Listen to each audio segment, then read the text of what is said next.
Eu sou muito conservador, extremamente conservador, porque o meu foco é um foco que eu miro na renda mensal.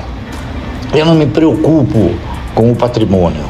O patrimônio, ele tão somente serve para alimentar o meu ego, entendeu? Eu já tive perdas de 1 bilhão e ganhos de 2 bilhões. E continue a mesma coisa. Eu dou muito valor para aquilo que reforça o meu caixa, que são os proventos que as empresas distribuem. Meu sentimento é o seguinte: eu, com certeza, não tive a qualificação suficiente para poder sensibilizar os meus pares de seguirem uma trajetória parecida com a minha, tá certo? Mas eu acredito que com essa estrutura que foi criada por todos eles, componentes da GF, eles vão conseguir alcançar um sucesso que eu sempre almejei. É fazer com que as pessoas consigam um conforto financeiro para que elas possam viver de uma forma mais tranquila, mais sossegada. Porque na razão em que o cidadão alcança esse conforto financeiro, a existência dele passa a ser mais gratificante com ele, com a família e com a sociedade. Então, esta estrutura que está se edificando aqui, com certeza vai suplantar em muito as minhas oportunidades de convencer as pessoas. E em 2022, o Barsi ganhou aproximadamente 1.146.000 de dividendos por dia. As empresas geram impostos. São os impostos que constroem escolas públicas, que constroem hospitais. Então, se você está investindo, você financia tudo isso. É o capital produtivo. Sejam orgulhosos de serem investidores. Vamos dar o primeiro passo. Eles utilizaram instrumentos muito mais eficazes do que eu. Por isso, eu acredito que eles vão ter o sucesso que eu não tive, tá bem? Por isso eu parabenizo toda a equipe, não é isso? Porque eu tenho absoluta segurança que eles vão conseguir alcançar esse objetivo, ou seja, educar o povo brasileiro a alcançar uma renda mensal que lhe propicie um conforto financeiro muito importante, tá bom? É o meu desejo e a minha esperança. Se você começar a especular, você vai perder. Se você se alavancar, você vai perder. Se você optar por derivativos, você vai perder. Por quê? Eles funcionam como uma cama de gato, justamente para te trazer e ganhar sobre você. Então, eu opero no mercado há mais de 50 anos. Não é fácil com um programa de 10, 15, 20 minutos você transmitir tudo aquilo que você aprendeu. Mas eu procuro mostrar, então, uma trajetória, um caminho. Você tem que estabelecer um foco, que é o de formar uma carteira de renda mensal. E o mercado apelidou de carteira de previdência, porque ela tem uma semelhança, né? O cidadão brasileiro precisa se conscientizar que esse país só terá uma economia positiva se ele investir na geração de riqueza. Eles chegam para você e falam: se você comprar isso aqui, você vai ganhar 1000%. Não existe isso no mercado. E às vezes o cidadão prefere acreditar na fantasia do que na realidade. A minha recomendação é sempre o seguinte: se você quiser começar a investir em ações, a primeira coisa que você tem que fazer é determinar um foco. O que você quer? Onde eu quero chegar? Ao determinar esse foco, você tem que assumir alguns compromissos. Primordial é você estabelecer a prioridade que você quer.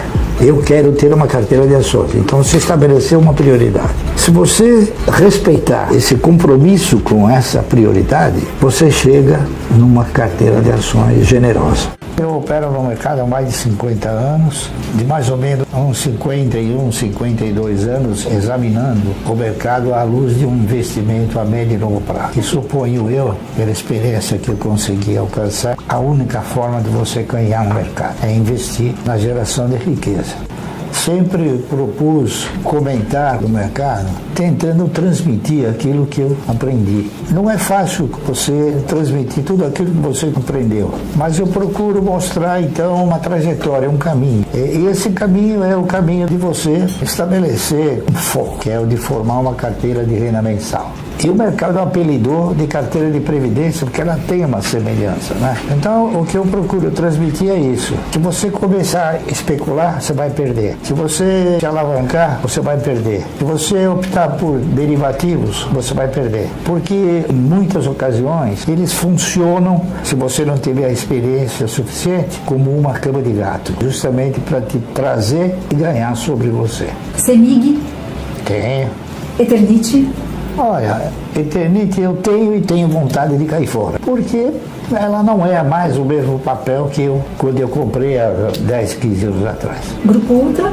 Grupo Ultra também não tenho mais, porque eu tenho ações da Vibra e tenho ações da Raizen e tenho ações da Cosan. Grupo Ultra, Cosan e Vibra, as três, deve ter mais ou menos uns 23 mil postos de gasolina, dos quais a menor é o Grupo Ultra. O Grupo Ultra eu tenho por um acidente. Eu tinha ações de uma empresa chamada Ipiranga Distribuidora, que o Grupo Ultra comprou e eu acabei ficando com as ações do Grupo Ultra quando ela ainda distribuía um bom dividendo. O Grupo Ultra sofreu uma crise de miopia impressionante, porque eles começaram a desviar os investimentos naquilo que eles mais sabem fazer. Então, o que eles fizeram? Investiram numa empresa chamada Oxiteno, dos quais eles não tinham expertise, não é isso? Investiram também na compra de uma rede de lojas de farmácia chamada Extra Farma, que na época nós chegamos a comentar, falar, poxa, vocês estão desviando o foco, né? Eu acho que isso não vai dar certo. E não deu certo. Então, por essa razão, eu caí fora do Grupo Ultra e fui acondicionando outras ações de outras empresas que pudessem estar no setor com mais objetividade e com mais segurança. E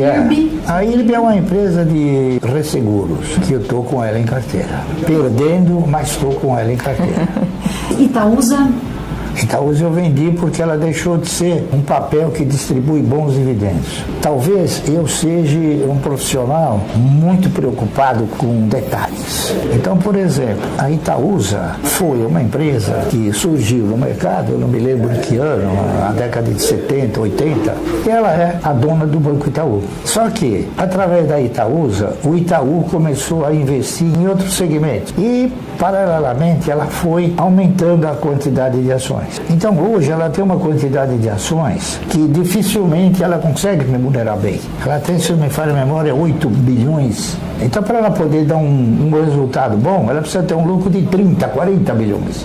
E ela não vai ter, porque o lucro dela é um lucro mais originário do Banco Itaú. Porque, lamentavelmente, a Itaúsa também, no meu interpretar, ela deixou de exercitar investimentos em outros segmentos que talvez pudessem gerar o mesmo lucro que o Banco Itaú. Então, por exemplo, hoje a Itaú, há pouco tempo atrás, investiu em chinelinho, alpargata. Quer dizer, eu não sei até que ponto, investiu em outro segmento também, que tem uma concorrência grande, que é a distribuição de botijão de gás, né? E outra coisa, ela tem um poderosíssimo capital, né? Quantidade de ações. E ela não consegue performar. Então, ela vem regredindo progressivamente. Outro papel que está assim também é o Bradesco. Por força de ter aumentado sistematicamente a quantidade de ações, hoje ele tem 10 bilhões e 800 milhões de ações. Para remunerar isso, precisa resultados que talvez ele nunca consiga alcançar. Então são esses detalhes técnicos que a gente vai avaliando e vai mostrando uma performance futura. Klabin e Suzano, o senhor ainda tem? Tem, para mim talvez não seja um pouco exagerado, mas a Klabin talvez seja uma das melhores empresas para o cidadão colocar na sua carteira de renda mensal. A Klabin é uma empresa que distribui dividendo trimestralmente, a Suzano não. Então ela não reforça teu caixa. E outra coisa, eles têm estratégias distintas. A Klabin é uma empresa que ela remunera, então ela repassa parte da riqueza que ela gera, ao passo que a Suzano ela retém mais essa riqueza. E eles têm uma quantidade de ações diferente. Então hoje a Suzano custa R$45, né? E a Klabin custa R$4,50, R$4,30 por aí. Então com o dinheiro que você compra uma Suzano, você compra 10 Klabin. O mercado, ele produz ensinamentos que não está no livro, que não está em literatura nenhuma. Então a Klabin me ensinou que dividendo você ganha em função de quantidade possuída e não por valor aplicado. A maioria do brasileiro não sabe o que é isso. Taesa, você ainda tem? Taesa eu tenho. A Taesa, ela tem o mesmo controlador parceiro. Porque quem controla a Taesa é a ISA, que é uma empresa colombiana que é dona da TRPL. Esses dois papéis que são papéis de transmissão. A ISA, ela investe na transmissão, que é um dos filés do setor de energia. O setor de energia tem geração, transmissão e distribuição. Distribuição está fora. Taurus? A Taurus eu tenho há muito tempo. Eu tenho Taurus desde 1900 e alguma coisa, quando ainda o antigo controlador era dono da empresa. E ela chamava Forjas Taurus. E ela possuía algumas empresas em outros setores, que não de armas. Ela possuía uma empresa de capacetes, que ainda possuía uma empresa que chamava Taurus Plast. Eram containers de plástico. E eles faziam também alguns equipamentos que vendiam uma parte para a Petrobras, enfim. E na ocasião, a Forjas Taurus era uma empresa cujo principal elemento da empresa era armeiro. Ele não chamava armeiro, ele executava a função de armeiro. Ele concluía a arma, né? Num determinado momento da história, a Forjas Taurus ela foi vendida para o Daniel Birman. O Daniel Birman é dono da... Como é que é o nome dele? CBC, cartuchos, né? Faz a bala. Então, talvez é interessante ele ter a bala e ter o revólver também, né? Então, eles compraram a empresa e produziram uma metamorfose grande. Deixaram de fazer tudo isso. Ficaram só com a fábrica de capacetes, porque eles tinham uma predominância muito grande e é difícil vender. Mas ela sempre gerou resultado pequeno, mas gerou.